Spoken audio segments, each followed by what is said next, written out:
오늘 함께 은혜 나눌 말씀은 요한복음 6장 16절에서 21절까지의 말씀입니다. 요한복음 6장 16절에서 21절까지의 말씀입니다.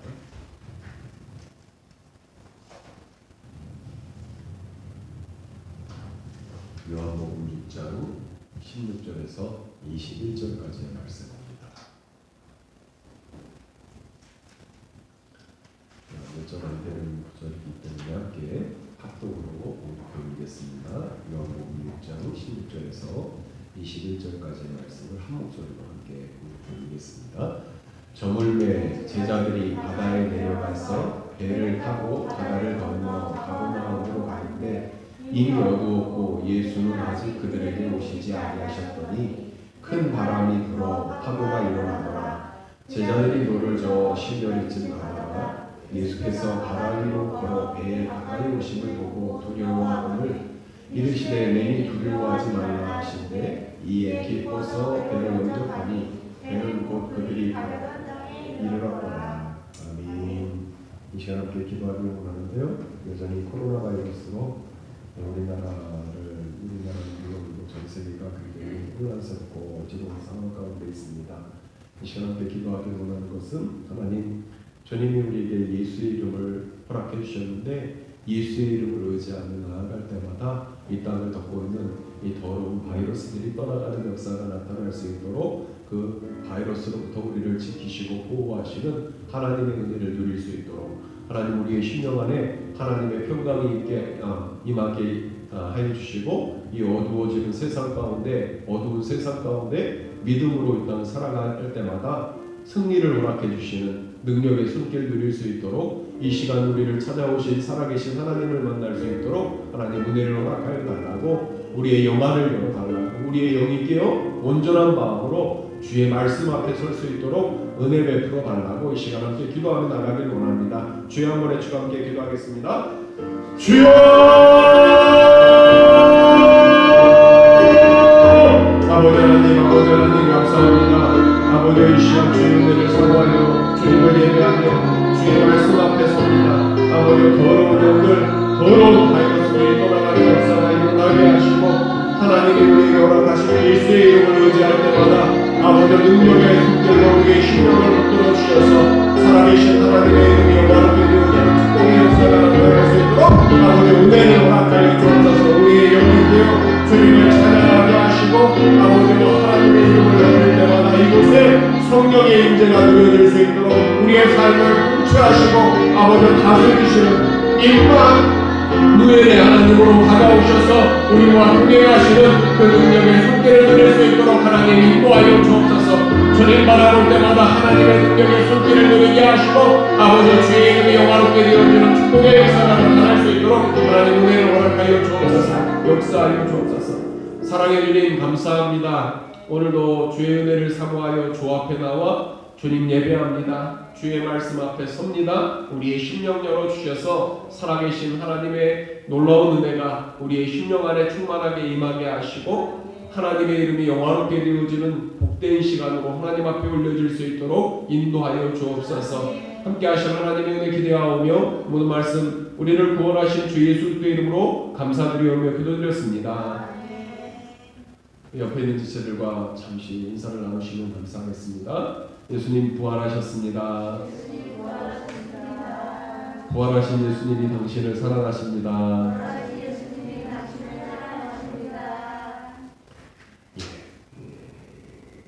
지난주 부활절이 지나고요. 이제 벌써 4월이 세 번째 주간인데 아직도 코로나 바이러스로 여러 가지 어려운 모습들이 있습니다. 힘든 말걸음 가지고 주 앞에 나왔는데 이 시간도 살아계신 하나님을 만나는 은혜의 시간 되어질 수 있기를 주님의 이름으로 축원합니다. 사람이 이 세상을 살아가면서 똑같은 상황 가운데 처할지라도 무엇에 관심이 있는가에 따라서 보는 것, 말하는 것, 시간을 사용하는 것, 돈을 사용하는 것이 완전히 달라집니다. 제가 얼마 전에 요새 코로나 바이러스 때문에 거의 외출을 하지 못하잖아요. 너무 힘들어가지고 2주 전인가 이렇게 아내와 아이들을 데리고 집 앞에 있는 공원에 나간 적이 있었습니다. 공원에 나갔는데 사람이 그렇게 많지는 않은데 이렇게 웬 할아버지들이 나와가지고 이렇게 사진을 찍고 계시더라고요. 근데 사진을 찍는데 그냥 사진을 찍는 게 아니라 이렇게 꽃이 이렇게 땅에서 올라오니까 완전히 엎드려가지고 방바닥에 엎드리는 것처럼 엎드려가지고 이렇게 막 사진을 찍고 있더라고요. 그래서 저도 이제 그 할아버지를 흉내내가지고 사진을 한 장 찍어봤는데 이런 사진을 찍고 계시더라고요. 이런 사진들을 찍고 계시는데 이런 사진을 찍고 있으면 뭘 보겠습니까, 여러분들? 할아버지 일단의 무리들이 연세 있는 할아버지들이 와가지고 막 엎드려가지고 막 이렇게 사진을 찍는데 저는 엎드리지는 않고요. 그냥 앉아서 이렇게 사진을 찍었는데 이런 모습을 보면 여러분들 뭘 살펴보겠어요? 저는 이 사진을 찍고 있는 할아버지의 모습을 보면서 뭘 살펴보면 이 할아버지들이 뭘 찍나 이걸 바라보는 게 아니라 저 할아버지가 가지고 있는 카메라는 어떤 카메라일까? 왜냐하면 저는 카메라에 관심이 많은 사람이니까 이 할아버지들이 나와가지고 카메라를 가지고 사진을 엎드려서 막 사진을 찍는데 이 카메라들이 엄청 비싼 그런 카메라들이더라고요. 이 할아버지 막 엎드려가지고 사진 찍는데 그 다음에 이제 이 할아버지들이 뭘 찍나 이렇게 봤더니 꽃을 찍고 있더라고요.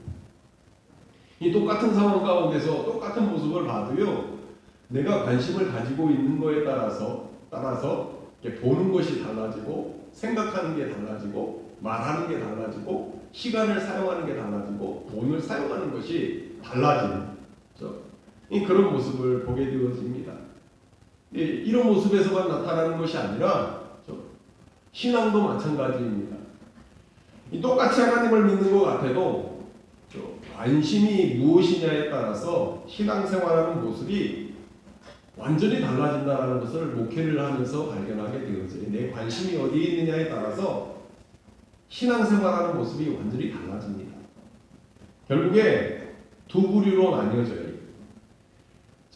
어떻게 나뉘어지냐면 하늘을 겨냥하는 삶을 살아가느냐 땅을 겨냥하는 삶을 살아가느냐 이 둘 중에 하나로 딱 분류되어지는 그러한 모습을 보게 되어집니다.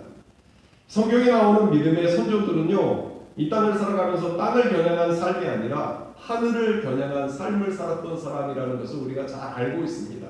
그래서 C.S. 루이스라는 아주 유명한 이 사상가는 뭐라고 말했냐면 이런 말을 했어요. 따라해보세요. 하늘을 겨냥하라. 그러면 땅은 덤으로 얻게 될 것이다. 땅을 겨냥하면 아무것도 얻지 못할 것이다. 유명한 말을 남겼습니다. 바라기는 오늘 저와 여러분이 똑같이 하나님을 믿는데 똑같이 이 자리에 나와서 하나님을 예배하는데 우리가 하늘을 겨냥하는 믿음의 삶을 살아갈 수 있기를 주님의 이름으로 축원합니다. 하늘을 겨냥하고 살아가는 사람을 통해서 하나님의 놀라운 은혜가 임하고 살아계신 하나님의 이름이 영광롭게 되어지는 축복의 역사가 나타난다고 말씀하고 있습니다. 그 은혜가 우리의 삶 가운데 충만하게 임할 수 있기를 주님의 이름으로 축원합니다. 이 오늘 본문의 말씀은 여러분이 잘 알고 있는 말씀입니다. 예수님이 무리를 걸어서 제자들을 찾아오는 그러한 장면이 오늘 본문의 내용입니다. 특별히 오늘 본문의 말씀은 그 유명한 오병이어 사건에 이어서 일어난 사건임을 성경이 우리에게 보여주고 있어요. 오병이어는 어떤 사건이었습니까? 물고기 2마리와 떡 5덩어리로 여자와 아이를 제외한 5,000명의 남자 장정들을 먹이고도 12강줄이가 남는 기적의 역사였습니다. 이 오병이어의 기적은 충격 그 자체였어요. 그렇죠? 이 놀라운 기적의 역사로 배고픈 군중들이 흥분을 하는, 충격을 받은 군중들이 흥분을 하는 모습이 나와 있어요. 예수님을 왕으로 삼으려고 하는, 이거 굉장히 위험스러운 일이었습니다. 당시에 로마가 정복한 나라에서 많은 것을 허용했지만 이 로마의 황제를 거역하고 다른 것을 왕으로 삼는 순간요, 완전히 그 땅은 폐허가 되어지는 그런 놀라운 정말로 힘든 그러한 상황이었습니다. 그런데 예수님이 이들에게 오병이어의 기적으로 먹을 배를 채워줬다는 그 이유 하나만으로 이 군중들이 흥분해서 예수님을 왕으로 삼으려고 했던 사건이 오병이어의 사건이었습니다.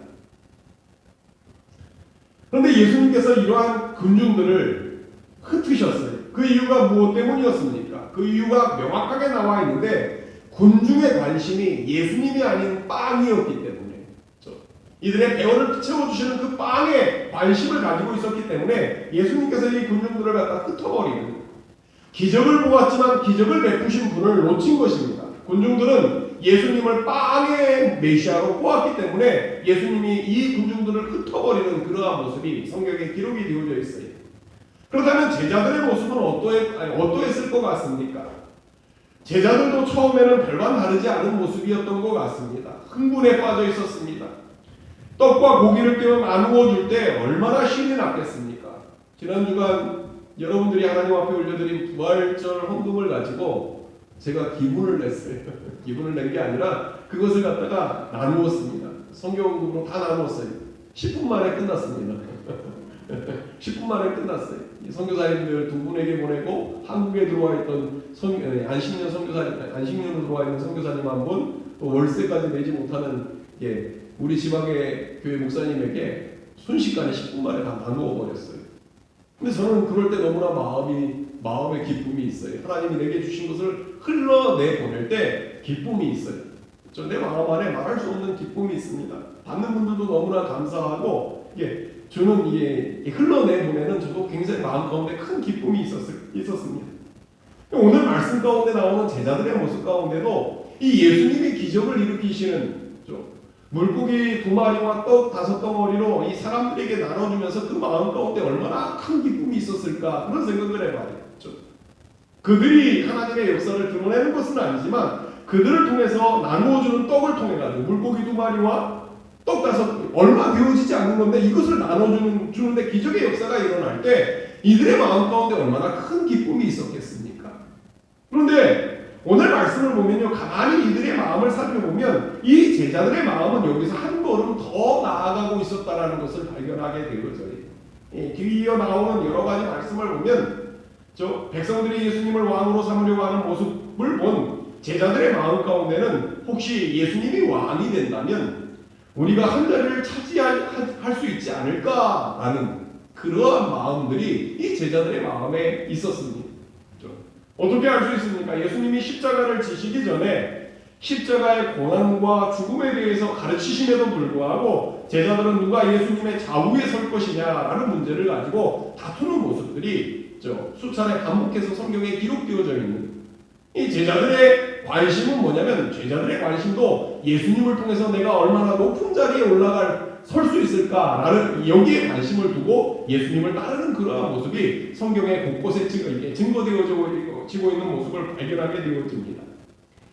여하튼 제자들의 마음이 이렇게 흥분되어 있는 상황 가운데 오늘 본문의 말씀을 보면 이런 제자들의 기대와는 정반대의 모습으로 갑자기 장면이 전환되어지는 그러한 모습이 오늘 말씀 가운데 기록이 되어져 있는 거예요. 어떤 장면입니까? 큰 바람이 불어 꼼짝없이 죽게 되는 그러한 상황이 제자들에게 다가왔다고 말씀하고 있어요. 그런데 오늘 말씀을 보면 이런 위기의 상황이 다가올 것이라는 것을 암시하는 단어들이 오늘 본문을 살펴보면 여러 가지 그런 단어들이 암시적으로 사용되어져 있는 모습을 보게 되어집니다. 저물매 바다에 내려가서 이미 어두워졌고 예수는 아직 그들에게 오시지 아니하셨더니 이러한 단어들을 살펴보면 뭔가 불길한 일이 일어날 것 같은 그런 단어들이 암시적으로 나열되어지고 있음을 발견하게 되어집니다. 아니나 다를까 그 불길한 예감이 정확하게 적중하였습니다. 무슨 일이 벌어졌습니까? 오늘 본문 말씀인 요한복음 6장 18절 말씀에 나와 있습니다. 같이 읽습니다. 시작. 큰 바람이 불어 파도가 일어나더라. 이 제자들에게 돌발 사태가 일어났습니다. 앞부분의 사건과는 너무나 다른 오병이어 사건의 주역이신 주님은 보이시지 않고 자신들은 얼떨결에 바다를 건너가게 되었는데 풍랑이 일어났어요. 자신의 힘으로 어부였던 자신들의 힘으로 도저히 감당할 수 없는 어마어마한 큰 바람이 불어 일어나더니 죽게 된 거예요. 그 반전. 기적의 현장에서 기분이 최고조로 달아오르던 조금 전 상황과는 완전히 반대되는 그러한 상황이 이 제자들의 앞에 다가온 것입니다. 오늘 저와 여러분의 삶 가운데서도 이런 반전의 사건이 일어나는 경우가 참 많이 있습니다. 이보다 더 행복할 수 없을 정도로 행복하고 간증이 넘칠 때 예수 믿기를 너무 잘했다는 확신이 드는 경우들이 있어요. 그런데 갑자기 상황이 급반전합니다. 인생에 바람이 불어닥치기 시작합니다. 바람이 불면요, 큰 바람이 불어오면 속수는 무책입니다. 내가 원하지 않는 상황으로 내몰리게 되어집니다. 예기치 않은 상황이 닥칠 때 우리는 전혀 준비 없이 상황을 마주쳤기 때문에 당황할 수밖에 없는 그러한 상황들이 우리에게 다가올 때가 있어요. 큰 바람이 불고 파도가 일어납니다. 인생에 갑자기 먹구름이 일어나고 풍랑이 일어납니다. 하루에도 천국과 지옥을 교차하는 수십 번 반복하는 경험을 하게 되어질 때가 있습니다. 저와 여러분의 인생 가운데 예상치 못한 큰 바람이 들어와 인생이 흔들릴 때, 그런 어려움을 경험하게 될 때, 우리의 삶 가운데 그런 어려움이 우리에게 다가올 때요, 경험하게 되어지는 것, 깨닫게 되어지는 것이 몇 가지가 있어요. 확인하게 되어지는 것이 몇 가지 있습니다. 오늘 저와 여러분의 인생 가운데 이런 큰 바람을 만나게 되었을 때 확인하게 되는 것이 무엇인지 살펴보면서 오늘 본문의 말씀을 통해 좀 은혜를 나누기를 원합니다. 첫째로 오늘 저와 여러분의 인생 가운데 뜻하지 않는 큰 바람을 만나게 되었을 때 확인하게 되어지는 것, 크게 두 가지가 있는데 외적으로는요, 내게 정말로 소중한 사람이 누구인지를 알게 돼요. 내 삶 가운데 내 힘으로 감당할 수 없는 큰 어려움이 다가올 때 내 인생 가운데 정말로 소중한 사람이 누구인지를 알게 되어져요. 이 외적으로 알게 되어져요. 내가 잘 되고 있을 때는요, 내가 힘이 있을 때는요, 좀 가진 것이 많을 때는요, 주변 사람들이 내게 호의적입니다. 좀 호의적이에요. 그렇죠? 그런데 그렇지 않으면요, 어떤 현상이 일어납니까? 무시합니다. 무시해버려요. 그렇죠? 무시당하는 경우가 많아요. 이 안목사님, 예술교계 안목사님이 굉장히 유명해졌어요. 그러다 보니 찾아오는 사람들이 참 많다고 합니다. 그리고 찾아와서 듣기 좋은 소리만 하는 거예요. 칭찬만 하는 사람들이 많아졌어요. 정말로 많아요. 제가 가끔 같이 만나다 보면 내가 막 낯이 뜨거워져요. 그 안목사님 그런 말 듣는 걸 좋아해가지고 맞장구를 막 치면 제가 막 낯이 뜨거워질 때가 있어요. 주변에 찾아와가지고 칭찬하고 격려해주고 이런 분들이 굉장히 많아졌어요. 근데 유독 사모님이 싫어하는 사람들이 있다고 합니다. 안목사님에게 들은 얘기. 사모님이 싫어하는 사람이 있는데 어떤 사람이냐 하면 예전에 지하에서 개척교회 할 때 그렇게 안목사님을 무시하던, 그렇죠? 안목사님 좀 성격이 강하거든요. 근데 아무도 알아주지 않고 지하에서 개척교회 할 때 무시하던 사람들이 이제 힘이 생겼잖아요. 유명해졌잖아요. 많은 사람들이 찾아오잖아요. 그런 사람들이 찾아와가지고 이렇게 좋은 말을 하는 거예요. 그것을 보면 사모님의 마음 안에서 막 부하가 일어난다. 그런 이야기를 들은 적이 있어요. 내가 내 삶 가운데 정말로 힘든 일이 다가오고 끝없이 추락할 때, 정말로 나에게 소중한 사람이 누구인지를 발견하게 되어져요. 적군과 아군이 발견되어지는 것이 언제냐면 내가 힘이 없을 때, 정말로 무력감을 느낄 때 정말로 나에게 소중한 사람이 누구인지를 발견하게 되어집니다. 근데 외적으로 알게 되는 사실보다 더 중요한 요소는요, 내 자신의 내적인 모습을 발견하게 되어진다는 사실이, 오늘 저와 여러분이 이 세상을 살아가면서 붙들고 있었던, 정말로 소중하게 생각하고 있었던, 다른 말로 하면 의지하고 있던 것이 무엇인지, 그 어려움 가운데 내 힘으로 해결할 수 없는 큰 바람이 몰려오면요, 내가 평소에 이 세상을 살아가면서 정말로 소중하게 여기고 의지하고 있던 것이 무엇인지가 명확하게 드러나기 시작합니다. 그리고 깨닫게 되는 것은요, 내가 그토록 소중하게 여기고 붙들고 있었던 것들이 결코 안전한 것이 아니었다라는 것을 깨닫게 되어져요. 이 비행기를 타면 종종 기체가 흔들리죠. 흔들릴 때마다 방송이 나와요. 무슨 방송 나와요? 부기장님. 무슨 방송이 나와요? 안전벨트. 움직이지 말고 자리에 앉으셔서 안전벨트를 매라. 우리가 이 비행기를 탈 때 이렇게 막 비행기가 흔들릴 때 안전벨트를 맨다라는 거 큰 도움이 됩니다. 자동차를 타고 다니면서 안전벨트를 메고 다닌다는 굉장히 큰 도움이 돼요. 웬만한 사고 앞에서. 근데 한번 생각해 보세요. 이 비행기가 막 흔들리는데 안전벨트를 맸어요. 흔들리는 것에서 끝나는 것이 아니라 이 비행기가 떨어지면 안전벨트 아무런 소리, 평소에는요 자잘한 사고 가운데서 이 안전벨트가 큰 도움이 되겠지만 진짜로 이 비행기가 추락하고 떨어지는 상황 가운데서는요 떨어지면요 이 안전벨트는 아무런 소용이 없어요. 나에게 도움이 되어지지 않습니다. 우리의 삶도 똑같아요. 나에게 작은 어려움이 올 때는 내가 가지고 있는 돈, 힘 있는 사람, 내가 가지고 있는 능력, 이것이 어느 정도는 도움이 되어져요. 그런데 내 인생 가운데 정말로 큰 바람이 불어오면요 이것이 아무짝에도 필요 없는 것이 되어져요. 나에게 아무런 도움이 되어지지 않는, 예전에는 그토록 나에게 큰 힘이 되어지고 나에게 큰 도움이 되어졌었는데 정말로 큰 바람이 내게 불어오면 그 소중하던 나에게 도움이 되어지던, 나에게 의지가 되어지던 직장, 돈, 힘 이런 것이 나에게 아무런 도움이 되어지지 않는다는 것을 발견하게 되어져요.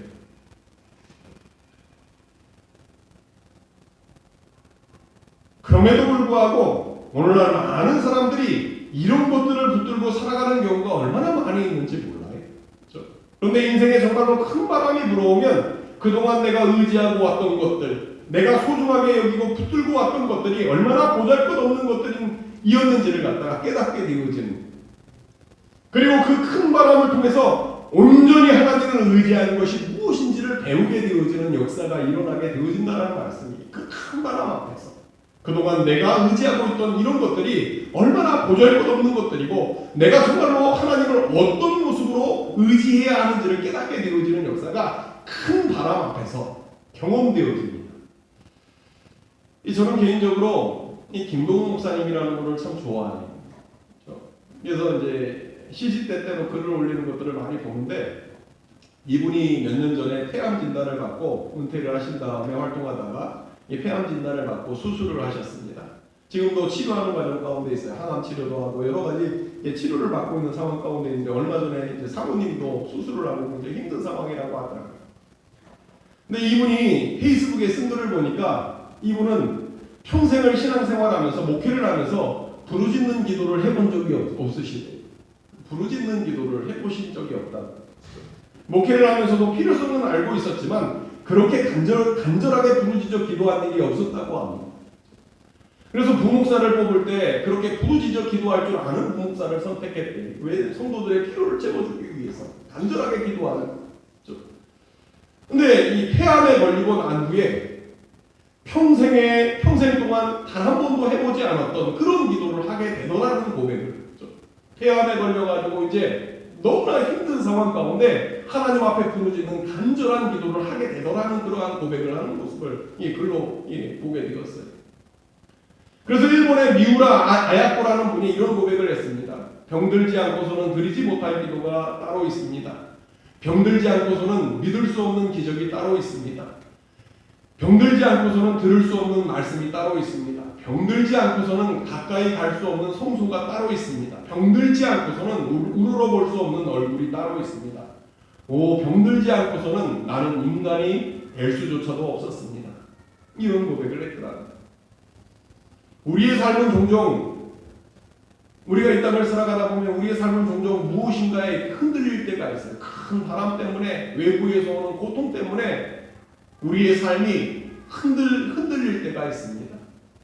주님은 우리를 고통의 한가운데 그대로 두실 때가 있어요. 주님은 오병이어로 생겨난 호양신들을 떼기 위해서 제자들을 흔들고 계시는 거예요.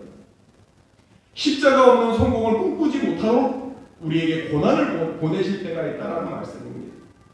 오병이어만 경험하면 우리의 인생이 좋을 것 같은데요, 망가지기 시작합니다. 주님은 지금 제자들을 풍랑 가운데 몰아넣으시고 그들 안에 있는 허영과 야망을 무너뜨리고 계시는 거예요. 그래서 내면의 세계에 있는 온갖 찌꺼기와 불순물을 제거하시고 그들을 순수한 믿음의 사람으로 세우는 그 도구로 사용하는 것이 이 큰 바람이었다고 말씀하고 있는 거예요. 우리가 욥의 아름다운 고백을 잘 알고 있습니다. 오늘 본문 말씀은 아니지만 욥기 23장 10절 말씀을 다 같이 읽겠습니다. 같이 읽습니다. 시작. 그러나 내가 가는 길을 그가 아시나니 그가 나를 단련하신 후에는 내가 성문같이 되어 나오리라. 욥의 고백입니다. 모든 것을 동방 땅의 거부였던 욥이 모든 것을 잃은 다음에 그 고통 가운데 하나님 앞에 올려드렸던 신앙의 고백이 이 말씀이 누가 이런 고백을 할 수 있겠습니까? 우리가 기억해야 하는 것은요, 순금은 그냥 나오는 것이 아니라는 사실이 단련이 되어져야 한다는 거예요. 단련의 과정 없이는 순금이 될 수 없다는 사실입니다. 단련이란 무엇이, 그럼 여기서 단련이란 무엇을 의미하는 것입니까? 단련이라는 것은요, 찌꺼기를 제거하는 과정입니다. 다른 불순물들이 섞여 있으면 질이 떨어지잖아요. 우리 안에 하나님이 아닌 것들로 뒤섞여 있을 때가 참 많이 있습니다. 하나님을 믿는다고 하지만 우리의 심령 안을 살펴보면요, 다른 것들로 섞여 있는 모습이 얼마나 많이 있는지 몰라요. 하나님으로만 채워진 상태가 소금과 같은 신앙이기 때문에 때로 하나님이 우리에게 큰 바람을 보내셔서 우리 안에 있는 이 찌꺼기 같은 불순물들을 갖다가 내어 보내시는 역할을 하는 것이 큰 바람이라고 말씀하고 있는 거예요. 사단이 욥을 고발할 때의 모습을 보면 욥은 하나님 한 분만으로 잘 섬기는 것이 아니라 다른 것 때문이라고 참소하는 모습이 나와 있습니다. 다른 것을 다 빼앗아가면 하나님으로부터 등을 돌릴 것이라고 참소하는 그러한 모습이 욥기에 기록이 되어져 있어요. 불순물들이 있다는 지적입니다. 어느 정도는 맞는 말이었습니다. 욥은 순수한 사람이었지만 고난을 통해 이 불순물들이 제거되어지는, 그리고 시련을 통해 하나님만을 찾는 그러한 신앙으로 변모되어지는, 성장하는 모습이 성경에 기록이 되어져 있는 모습을 발견하게 되어집니다.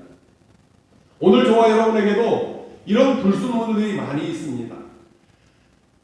우리의 영혼은 늘 때가 묻어요.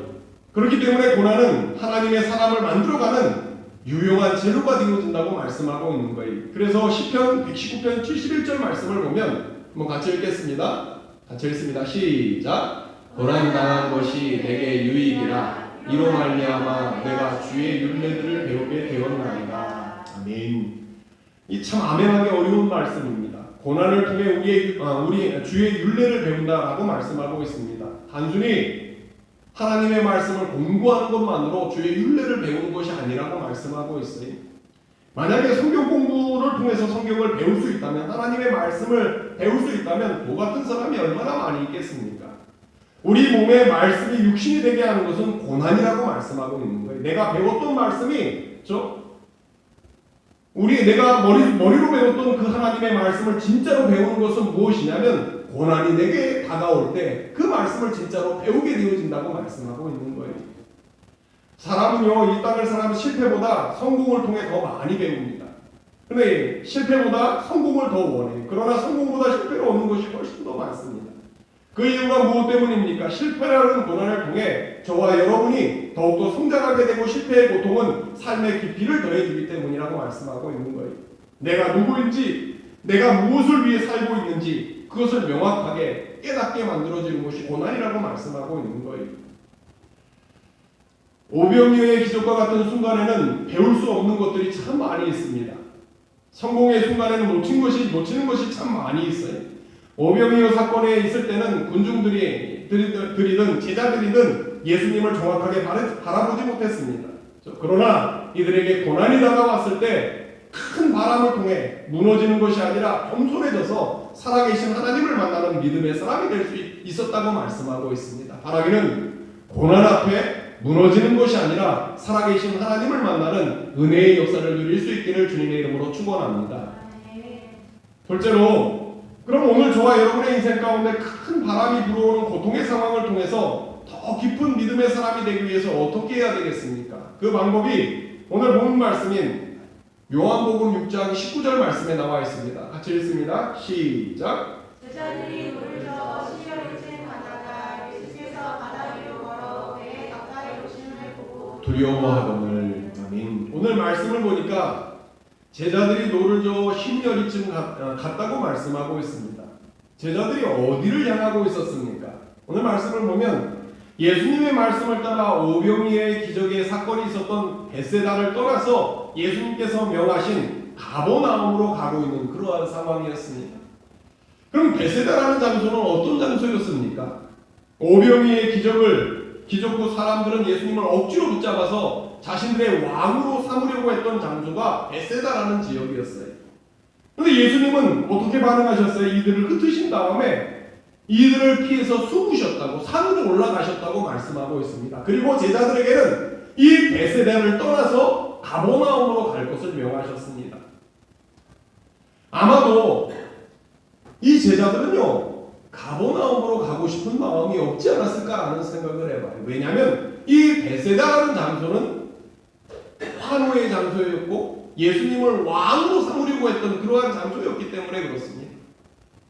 아마도 제자들은 그곳에 머물러 있는 것을 원하지 않았을까라는 생각을 해봐요. 그런데 예수님은 그곳에 머물러 있는 것이 아니라 예수님을 왕으로 삼으려고 하는 사람들을 흩어버리신 다음에 그곳을 떠나 가버나움으로 향할 것을 명하셨습니다. 만약에 예수님이 제자들에게 베세다에 머물러 있으라는 명령을 하셨다면 그것은 참으로 순종하기 쉬운 명령이었을 거예요. 제자들에게. 왜냐하면 그곳은 사람들에게 인정받는 장소였고 사람들에게 환호를 받는 그러한 장소였기 때문입니다. 그러나 베세다를 떠나 가버나움으로 가라는 명령은 반대로 참으로 순종하기 어려운 명령이 아니었을까라는 생각을 해보게 되어집니다. 자신들의 생각과 마음과 전혀 다른 명령이었기 때문에 그렇습니다. 그런데 놀라운 사실은 제자들이 예수님의 이 같은 명령에 이 일을 제거하거나 불순종하는 것이 아니라 곧바로 순종하는 그러한 모습이 오늘 말씀 가운데 기록이 되어져 있어요. 바로 예수님의 말씀에 순종하여서 베세다를 떠나서 가버나움으로 향하는 제자들의 모습이 오늘 말씀 가운데 기록이 되어져 있는 거예요. 그런데 이게 웬일입니까? 예수님의 명령에 따라 배를 타고 가버나움으로 향하는 이 제자들을 찾아온 것은 큰 바람이었다고 말씀하고 있는 거예요. 큰 바람이 가버나움으로부터 불어와 아무리 물을 저어도 배를 쏘도 배가 가버나움으로 가기가 힘든 그러한 상황이었다고. 나중에 보면 마태복음에 나와 있는 동일한 말씀을 보면 이 제자들이 심지어 죽게 되었다고 말씀하고 있어요. 밤새 노를 지었는데 앞으로 나가는 것이 아니라 죽게 되어지는 그러한 역사가 이 제자들에게 다가왔다고 말씀하고 있는 거예요. 그냥 가만히 있으면 배는 자연스럽게 바람에 밀려 베세다로 돌아갈 수 있는 그러한 상황이지 않았을까라는 생각을 해봐요. 베세다는 자기들이 머물러 있고 싶은 곳이었습니다. 그런데 그럼에도 불구하고 제자들은 자신들이 머물러 있고 싶은 베세다가 아닌 예수님이 가라고 명령하신 가버나움으로 가기 위해서 풍랑과 그리고 바람과 싸우고 있었던 것이었습니다. 오늘 우리가 기억해야 하는 것은요, 이 제자들이 예수님과 만났던 그곳은 바로 그 순종을 위한 처절한 싸움의 현장에서 이루어졌다는 사실이, 제자들이 만일 그 처절한 순종의 싸움을 포기하고 풍랑과 바람을 핑계 삼아서 베세다로 돌아가려고 하였다면 예수님은 바다를 걸어서 제자들을 찾아오시지 않았을 거예요. 예수님이 바다를 걸어 제자들에게 가신 가장 중요한 까닭은 저들이 가버나움으로 하는 예수님의 말씀을 따라 가버나움으로 가려고 저들의 힘으로는 이길 수 없는 큰 바람과 맞설 때 이들이 큰 바람을 감당할 수 있는 능력이 있었던 것이 아니니, 이들이 큰 바람과 싸워 이길 수 있는 능력과 힘이 있었던 사람들이 아니었습니다. 그런데 그럼에도 불구하고 주님이 명하신 명령이 있었기 때문에 그 좋았던 장소를 떠나 큰 바람을 맞설 때 예수님이 그들을 찾아오셨다고 말씀하고 있는 거예요. 오늘 저와 여러분은 오늘 본문의 말씀을 통해서 오늘 저와 여러분이 하나님을 만날 수 있는 장소가 어디인지를 배울 수 있어야 합니다. 오늘 누가 살아계신 하나님을 만날 수 있습니까? 하나님의 말씀에 순종하지 아니하고 욕심에 사로잡혀서 베세다를 고집하는 한 그곳에서 우리는 하나님을 만날 수 없다고 말씀하고 있는 거예요. 베세다를 떠나서 가버나움으로 가려고 하다가 풍랑이 일고 바람이 불면 그것과 싸우지 아니하고 풍랑과 바람을 핑계 삼아서 마음에는 원이로 돼 육신이 연약하다고 핑계하면서 선한 싸움을 포기하고 세상을 거스리지 못하는 그러한 삶을 산다면 결국 우리는 하나님을 만날 수 없다라는 말씀을 하고 있는 거예요.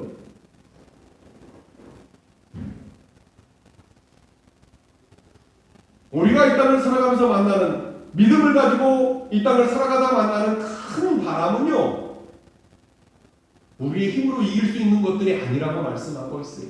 내가 가지고 있는 것, 내 능력으로 세상에서 다가오는 큰 바람은 이길 수 없다고 말씀.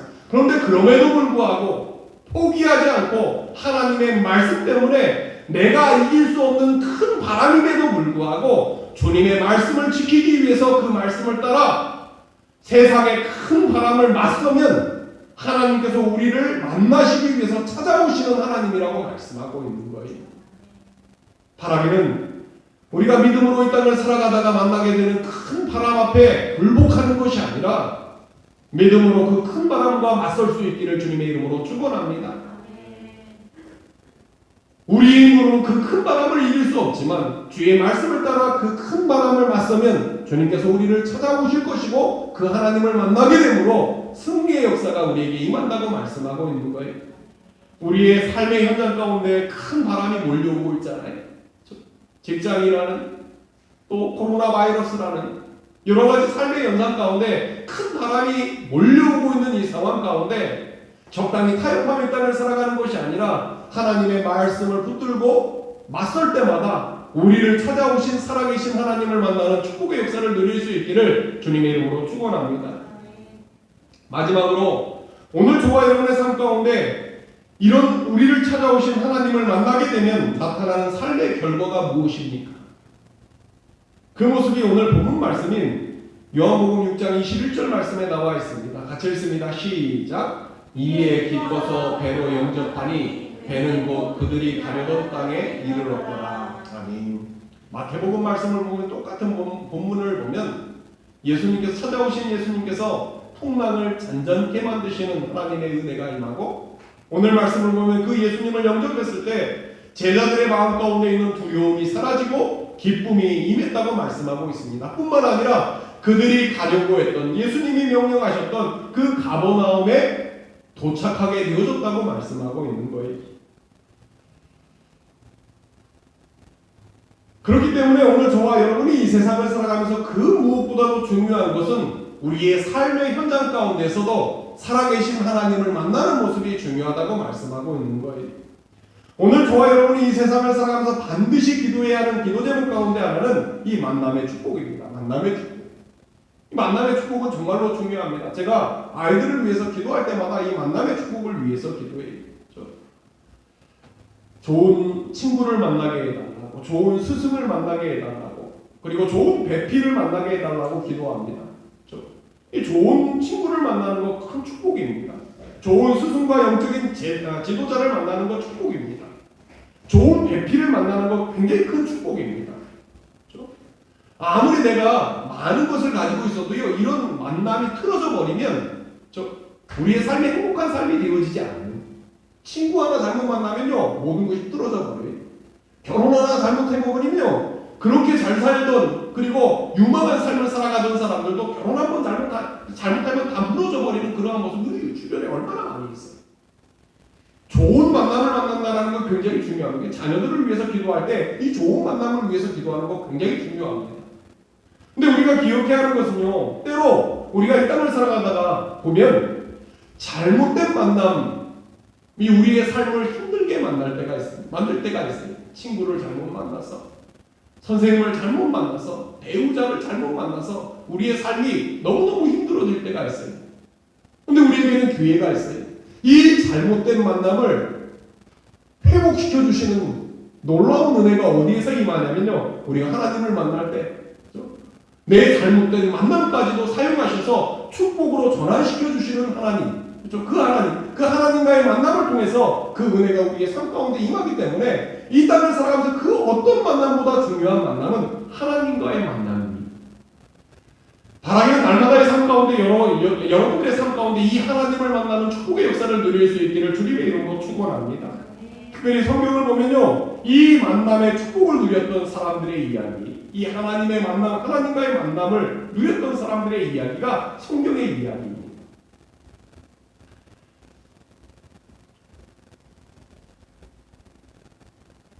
하나님은 진리의 하나님이시기 때문에 하나님을 만나면 가장 먼저 변화되어지는 것은 무엇이냐면 사람이 달라지는 역사가 일어나요. 돈만 알고 온갖 불의를 다 행하던 삭개오가 예수님을 만남으로 전혀 다른 선한 사람이 되는 그러한 모습이 성경에 기록이 되어져 있습니다.